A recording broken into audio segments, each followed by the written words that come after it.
Wednesday abebekhona Wednesday sesabhela kakhulu siveza iHoly Communion ukuthi ungekho umnqamlezo ngomsebenzi wasemnqamlezweni ayikho iHoly Communion. Sagqiba sathi as we're doing introduction, sagqiba sathi we cannot preach Holy Communion in the absence of the cross, because Jesus uthi ngokwakhe uthi thabathani esonganini kuba ngumzimba wami lo owaphulelwanini. Siyazi umzimba kaYesu waphulwa emnqamlezweni. Amen. Amen. Waqoba wathi xa ethetha ngewayini wathi thabathani nisele lewayini kodwa eli ligazi lami lomnqophiso omsha eliphalalela nina. Hallelujah. Amen. So isonka newayini are the symbols that are symbolizing the spiritual realities, but all that reality is centered on the cross. Sathi anywhere, anyhow, anytime, any place where the message of the cross is preached, life is released, because anyone who believes the message of the cross is receiving the life of Christ.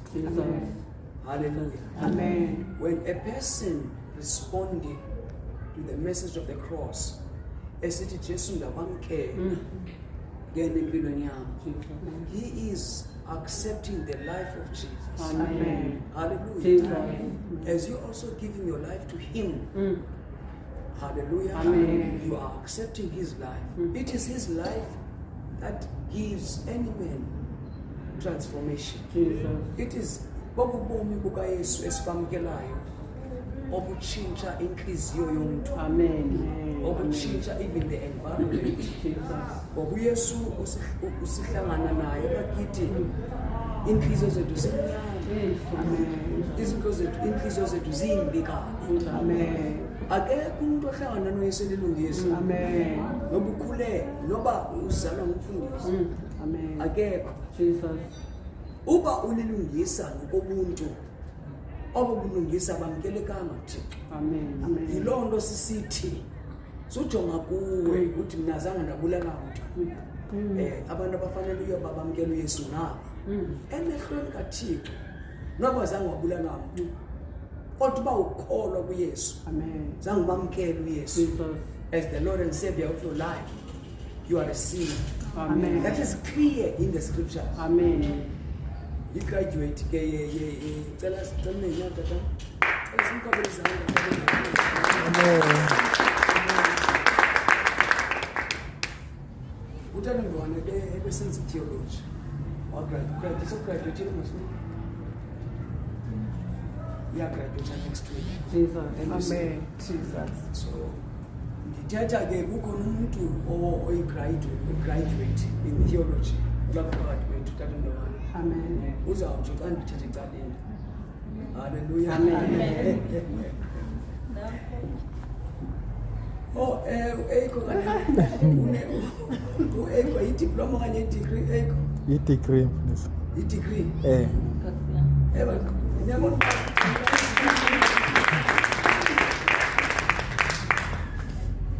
So njengoba ndimile lapha kunamehlo amamela le nto ndithethayo as I correct, but I'm 100% sure whatever I say is based on the scriptures. I am not insinuating the error, I might speak error, no.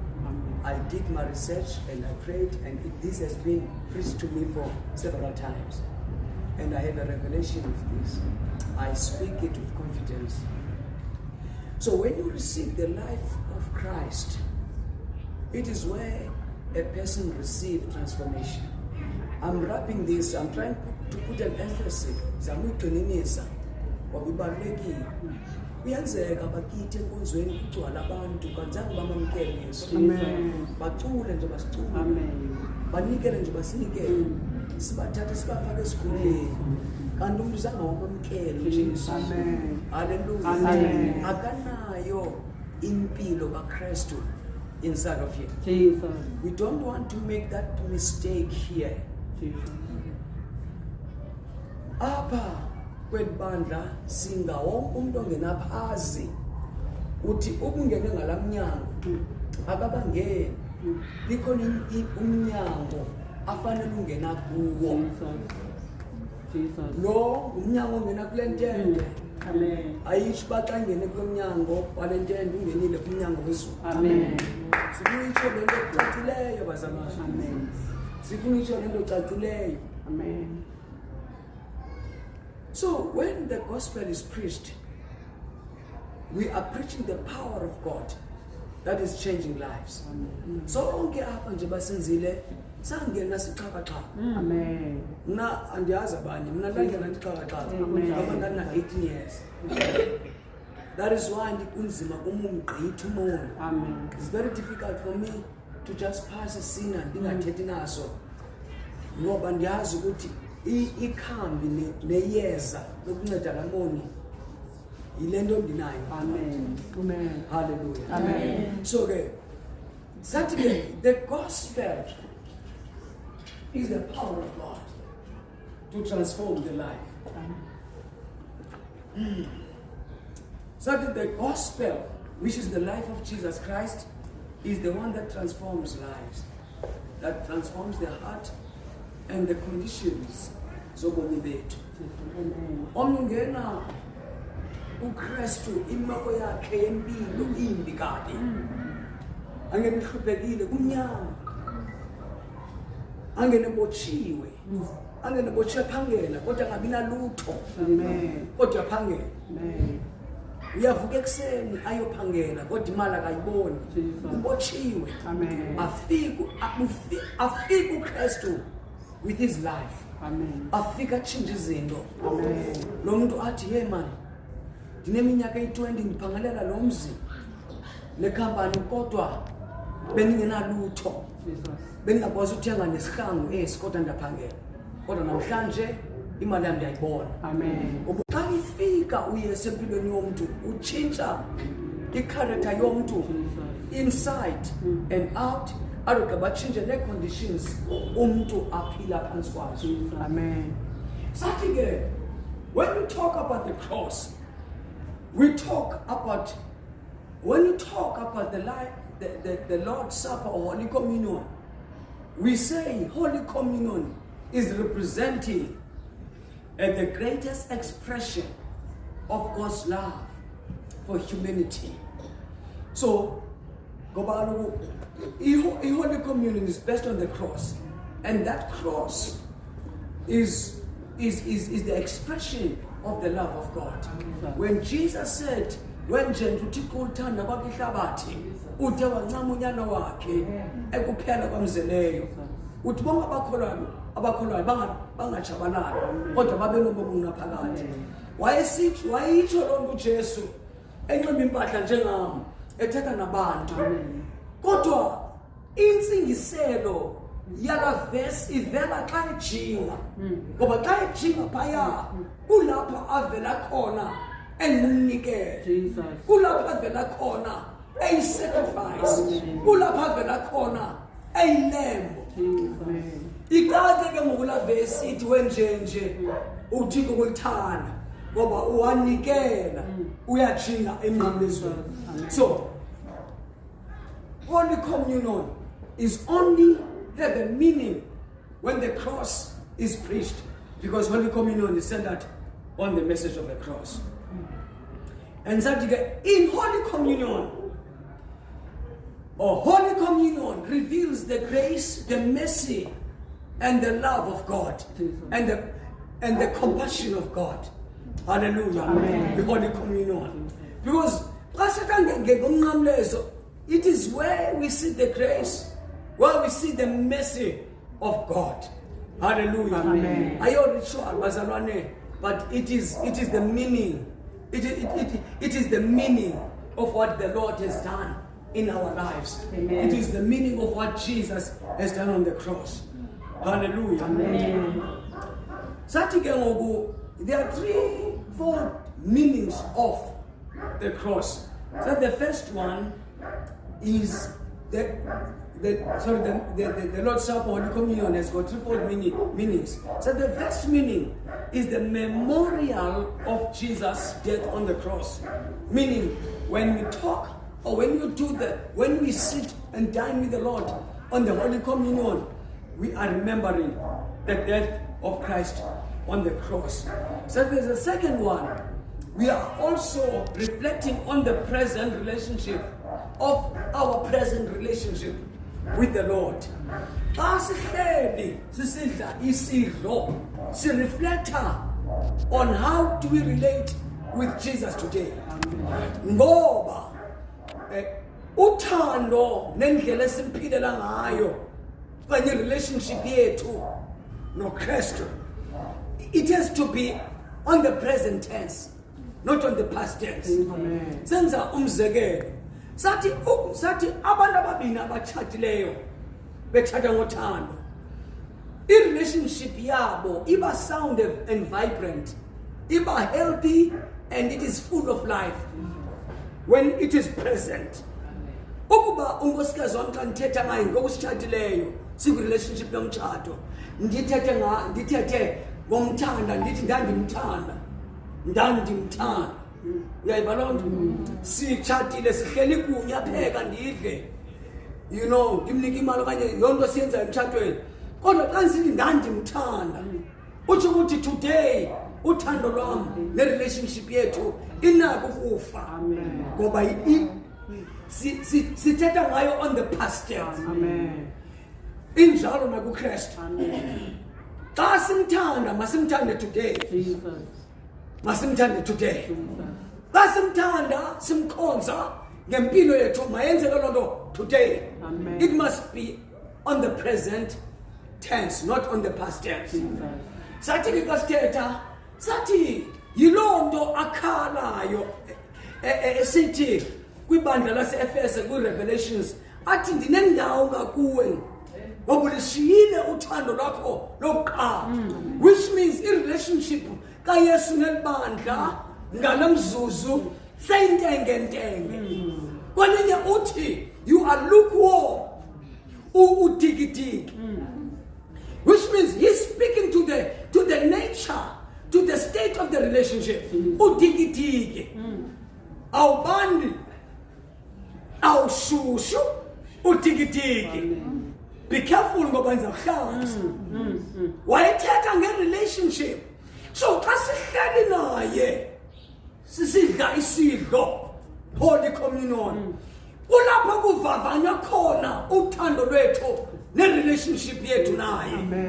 Yena akasuki ekusithandeni, umile ekusithandeni, and uthando lwakhe lusoloko lukwi-present tense. Sithi abashenxayo ekumthandeni. Nivile bazalwane? So i-Holy Communion is helping us to remember or to check how is our present relationship with Jesus. Xa uzahlala udla isidlo ukhumbula awakwenzayo. Hallelujah. Ukhumbula into awakwenzela yona uKristu.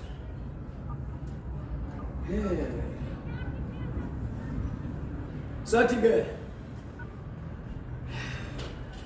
in this present relationship, we share with him our lives, and he gives us his life, and we share in him, in his crucifixion, in his death, in his resurrection, and in his life.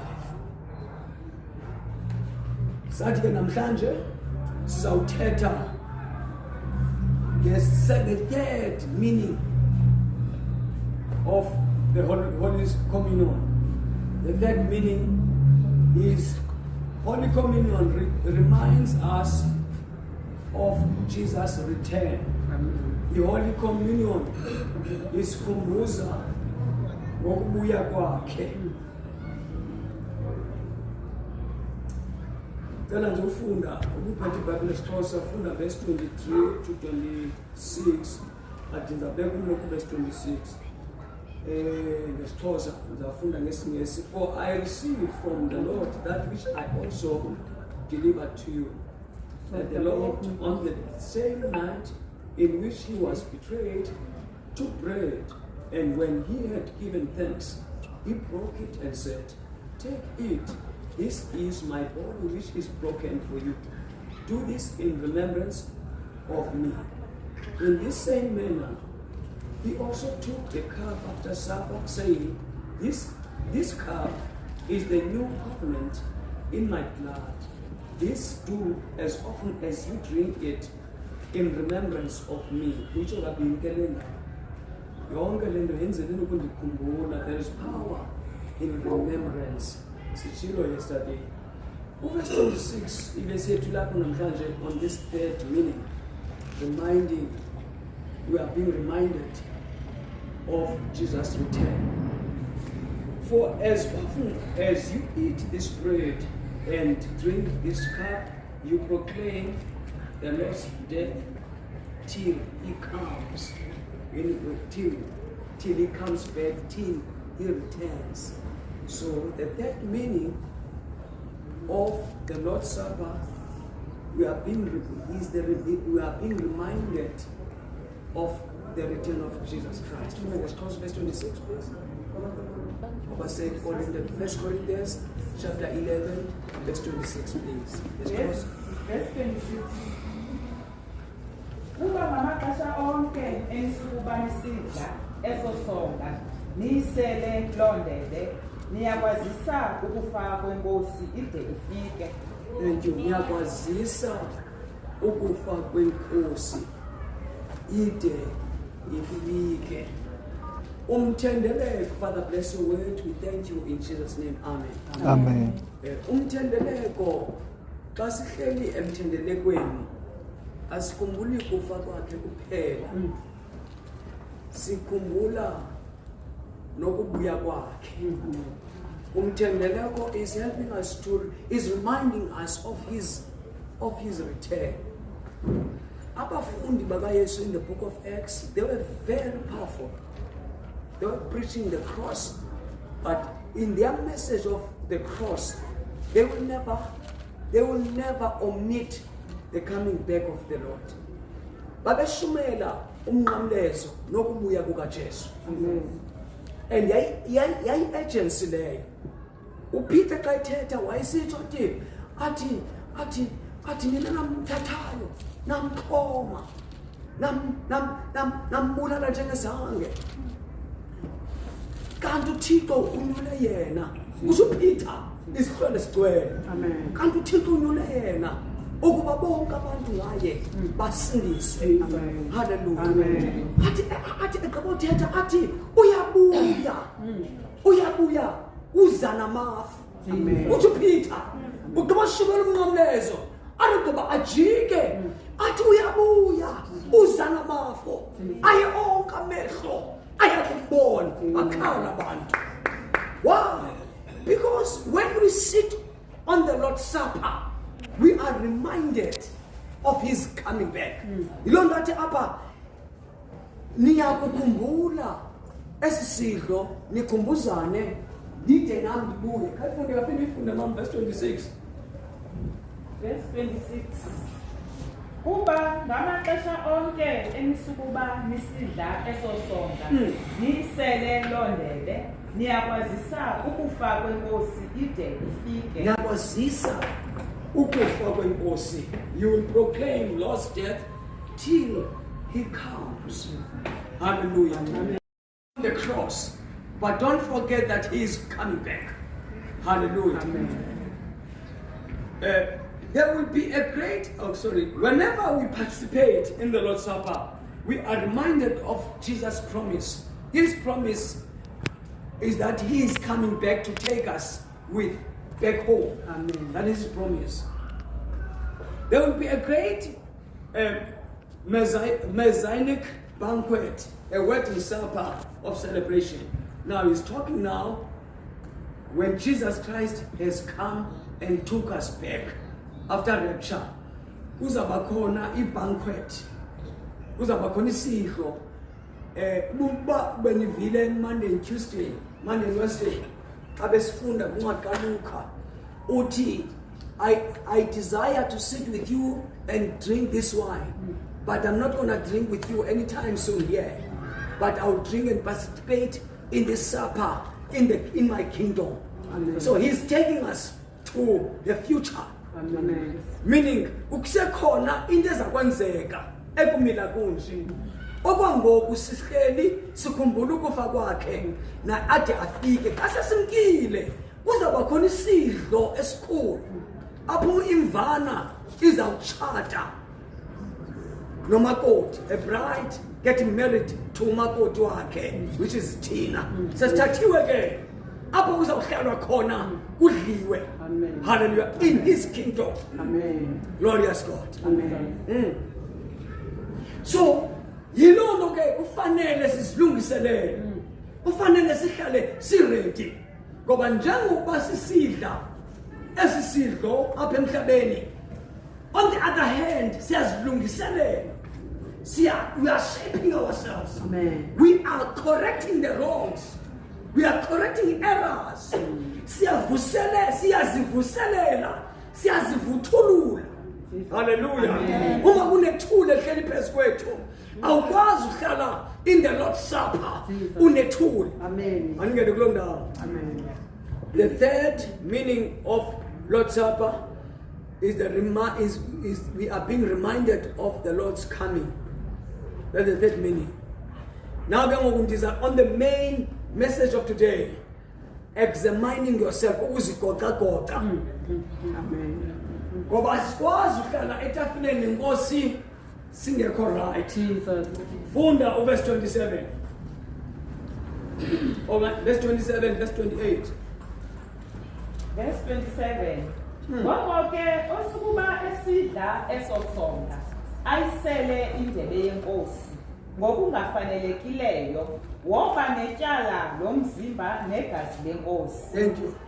Make hlala phansi namba siswa sicacise le ndawo. Osukuba esidla esosonga. Emjonge. This is very important. Amen. It's not a threat, but it helps us to turn around. Osukuba esidla esosonga alisele elogazi, meaning osukuba ehlala etafileni nenkosi athatha inxaxheba engafanelekanga, uzidlela aziselele itsho ne osukuba esidla sele. Ngoko ke osukuba esidla esosonga ayisele indebe yenkosi ngokungafanelekileyo woba netyala lomzimba negazi lenkosi. Masicacise le ndawo ithi odla asele ngokungafanelekile. It is the meaning. Wonke umuntu okholwayo osindisiweyo is a must ahlale adle lenkosi ngoba kwi-relationship with the Lord.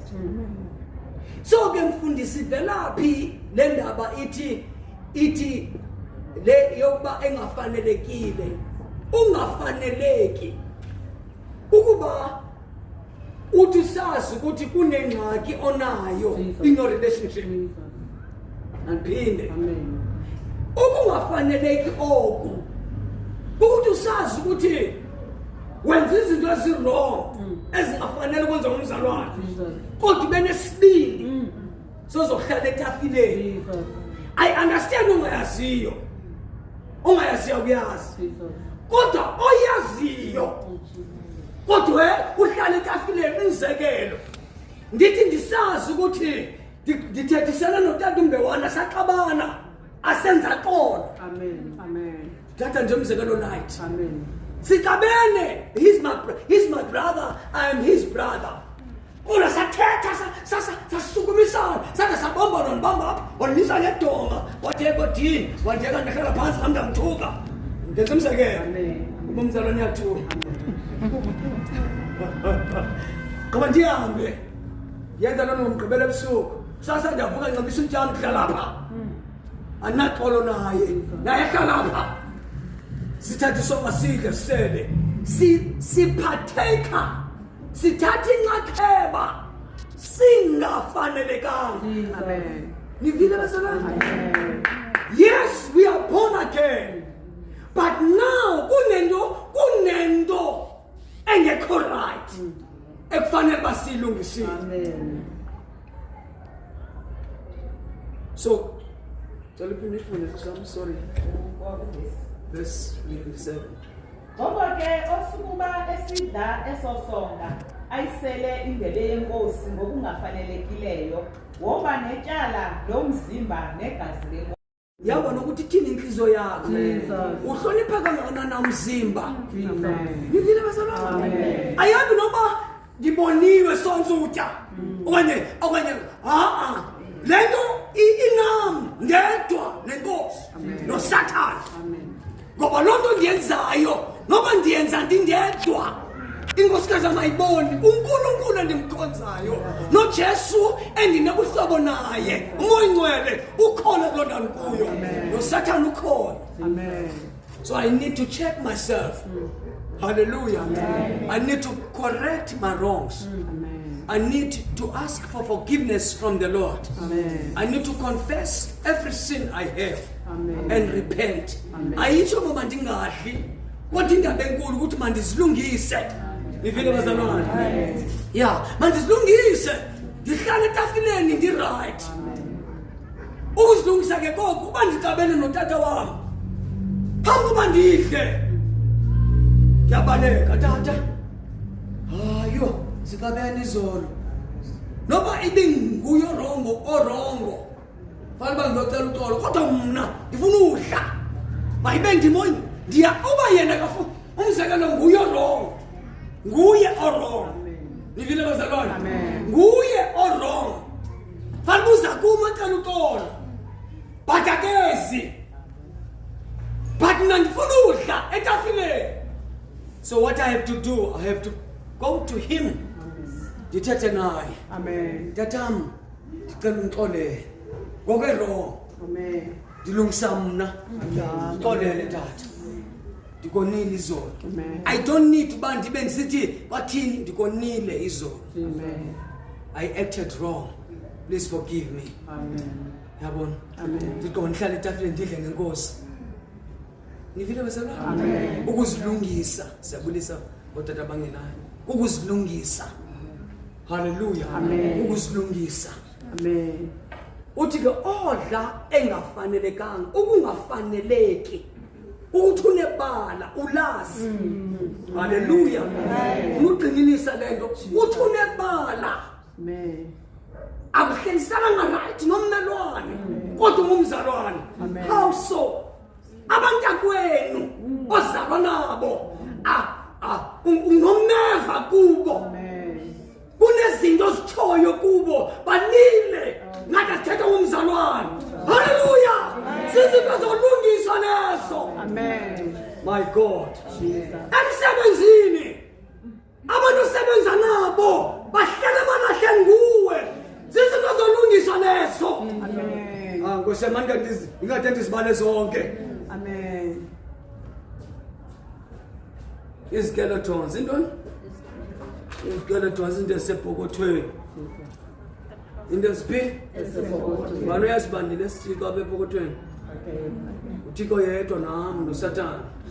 Anohlala lesi sithixo, sithixo nzama ukuthi into wrong le. Amen. Into njani le? Error. Wrong.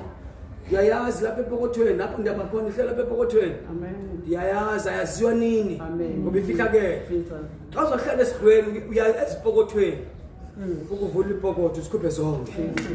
Uthi right le chef. Amen. I-right le chef ngisula ngayo enanti uyifake back i-right. Amen. Ngoba isibarongo so. Amen. Kodwa you nayo ayikho right le. Uyikhuphe ilahle. Amen. Xa unjalo ndiyasikhulula. Amen. Amen. Hallelujah. Amen. Ayisonhloni bazalwane ukuya emzalweni wakho. Amen. Ayisonhloni ukulungisa. Jesus. Kakade isidlo senzela lonto. Senzela ukuzoqinisa relationship yakho nenkosi. Amen. Hallelujah. Amen. Uma isidlo singadliwa ebandleni, uboyazi ukuthi abazalwane